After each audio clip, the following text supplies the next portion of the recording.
Hello everyone, my name is Yaman Singh and you are watching Abhiditi classes. आज जो है NCERT class 12 chapter 1 physics का part number 3 है और आज के इस वीडियो में पहला टॉपिक है वैद्युत क्षेत्र।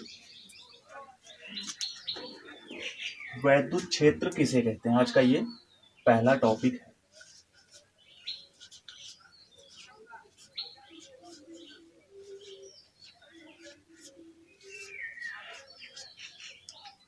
तो आपको इसके पहले के वीडियो में बताया गया है कि आवेश क्या है। अब मान लो कोई आवेश है, मान लो यहाँ पर एक बिंदु आवेश है, कोई पॉइंट मान लो, ये एक पॉइंट है P और यहाँ पर एक बिंदु आवेश है, ठीक है। और हमें ये पता करना है कि इस बिंदु आवेश के कितने रेंज में इसके प्रभाव का अनुभव किया जा सकता है। इसके लिए हम क्या करते हैं, कोई अन्य आवेशित कण या फिर परीक्षण आवेश, हम जो है एक धनात्मक परीक्षण आवेश की कल्पना करते हैं और यदि धनात्मक परीक्षण आवेश को इसके समीप लाते हैं तो जिस क्षेत्र में, जिस दूरी पर एकांक परीक्षण आवेश पर इस आवेश के प्रभाव का अनुभव किया जाता है, वही क्षेत्र क्या होता है, इसका वैद्युत क्षेत्र होता है। अर्थात मान लो ये आवेश है, इसके चारों तरफ का कोई एक क्षेत्र है, ये आवेश है, आवेश के चारों तरफ का हमने एक क्षेत्र परिकल्पना कर लिया है। अब अगर इस क्षेत्र के भीतर कोई आवेशित कण या फिर आवेश को हम लाते हैं तो उस पर इस आवेश के कारण वैद्युत प्रतिकर्षण अथवा वैद्युत आकर्षण बल का अनुभव किया जाएगा। तो अगर हमें इसके अनुसार वैद्युत क्षेत्र की डेफिनेशन बतानी है तो हम बता सकते हैं कि वैद्युत क्षेत्र किसी आवेश के चारों तरफ का वह क्षेत्र है जिसमें अन्य आवेशित कण उसके समीप लाने पर उस पर वैद्युत बल अथवा वैद्युत आकर्षण अथवा वैद्युत प्रतिकर्षण बल का अनुभव किया जा सकता है। तो इसकी डेफिनेशन यहाँ लिख लेते हैं। किसी आवेश के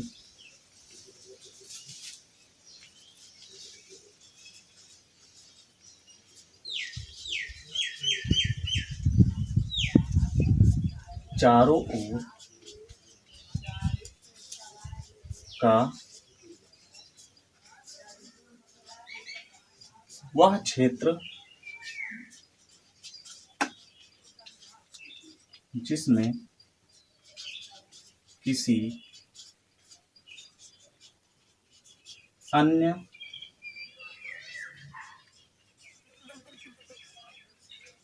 आवेशित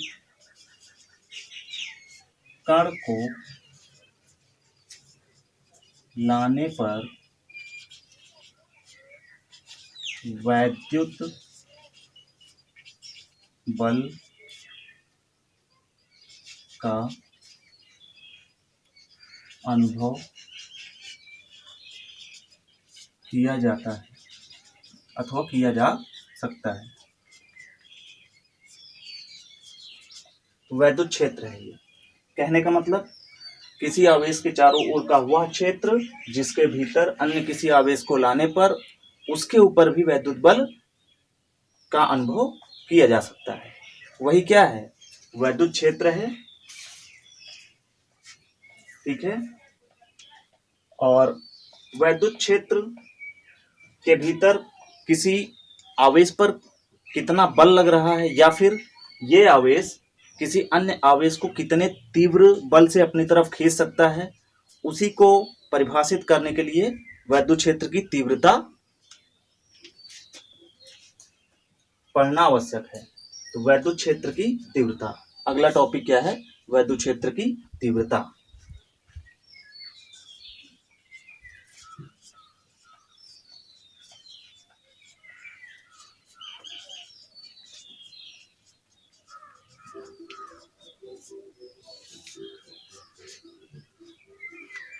वैद्युत क्षेत्र की तीव्रता समझने से पहले हम थोड़ा सा ये समझते हैं कि तीव्रता है क्या।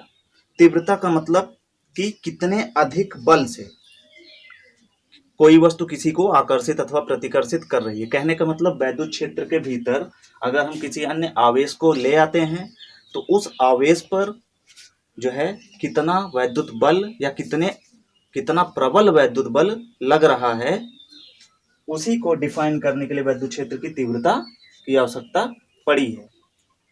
इसको हम डिफाइन कैसे करते हैं वैद्युत क्षेत्र की तीव्रता? तो ये होता है, मान लो एक वैद्युत क्षेत्र है, एक आवेश है जिसका कोई वैद्युत क्षेत्र है, ये यहाँ पर एक आवेश है A जिसका परिमाण क्या है Q है, और इसके चारों तरफ एक बिंदु P है। मान लो ये बिंदु P है और यहाँ से यहाँ की दूरी R है। इस बिंदु P पर जो है हमें वैद्युत क्षेत्र की गणना करनी है। तो हम वैद्युत क्षेत्र की तीव्रता की गणना तभी कर सकते हैं जब इस बिंदु पर एक एकांक परीक्षण आवेश की परिकल्पना कर लेते हैं। एकांक परीक्षण आवेश क्या है? वह बिंदु आवेश जिसके आवेश का परिमाण 1 हो, उसे हम क्या कहते हैं? एकांक परीक्षण आवेश। और यह हमेशा धनात्मक लिया जाता है। तो वैद्युत क्षेत्र की तीव्रता अगर हमें डिफाइन करनी है तो इसको हम इस तरीके से डिफाइन कर सकते हैं, equal to F upon Q naught. Q naught क्या है? एकांक परीक्षण आवेश है। F क्या है? वैद्युत बल है। ये किन दोनों आवेशों के बीच लगने वाला वैद्युत बल है? Q और क्यू नॉट। क्यू नॉट क्या है? एकांक परीक्षण आवेश। तो यहाँ से अगर हमें परिभाषा बनानी है, अगर हम क्यू नॉट को एकांक मान लें तो यहाँ से जो वैद्युत क्षेत्र की तीव्रता E है ये हो जाएगा F के बराबर। ऐसा कब हो रहा है? जब हमने धनात्मक परीक्षण आवेश के परिमाण को 1 मान लिया, अर्थात एकांक मान लिया है। तो ये जो वैद्युत क्षेत्र है वो वैद्युत बल के बराबर है। तो यहाँ से अगर हम वैद्युत क्षेत्र की तीव्रता को परिभाषित करें तो हम लिख सकते हैं कि किसी आवेश के वैद्युत क्षेत्र के भीतर उस बिंदु पर रखे एकांक परीक्षण आवेश पर लगने वाले बल के परिमाण को वैद्युत क्षेत्र की तीव्रता कहते हैं। इसकी परिभाषा जो है हम इस तरह से बना सकते हैं। इसकी परिभाषा हम लिख लेते हैं यहाँ पर।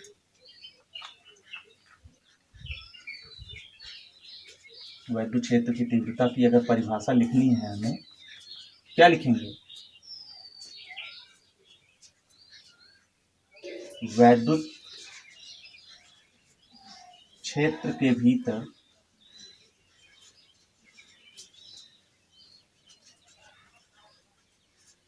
किसी बिंदु पर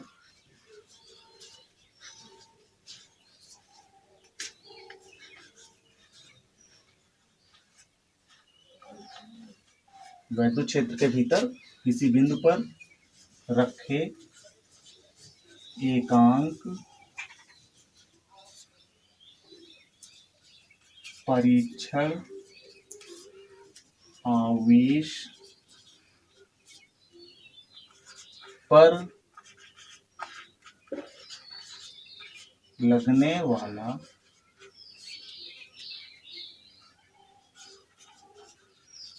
वैद्युत बल के परिमाण को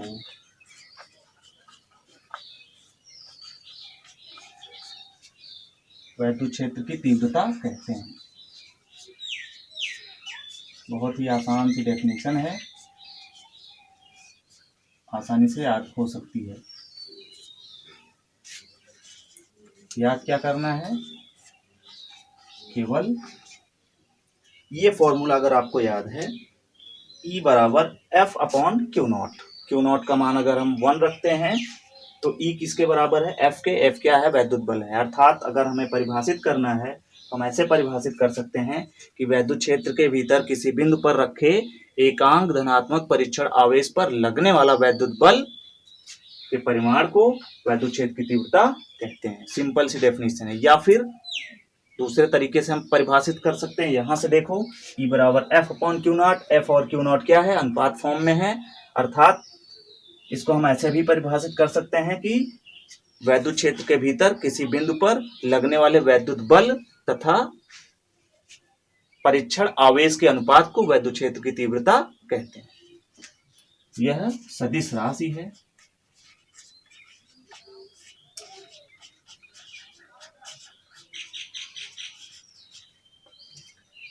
ये सदिश राशि है।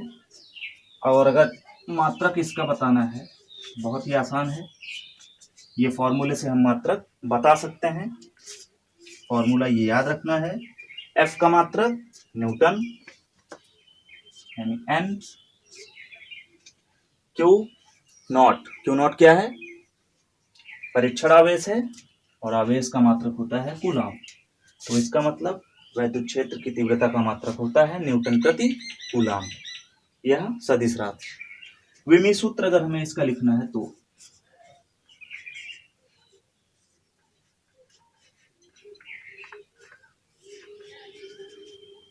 विमीय सूत्र क्या होगा इसका, यहां से देखो E का विमीय सूत्र ये बराबर होगा F का विमीय सूत्र और Q0 का विमीय सूत्र। F का विमीय सूत्र क्या होता है, बल का विमीय सूत्र F equal to M into a होता है। M का होता है M, A मतलब त्वरण, त्वरण का होता है LT माइनस 2।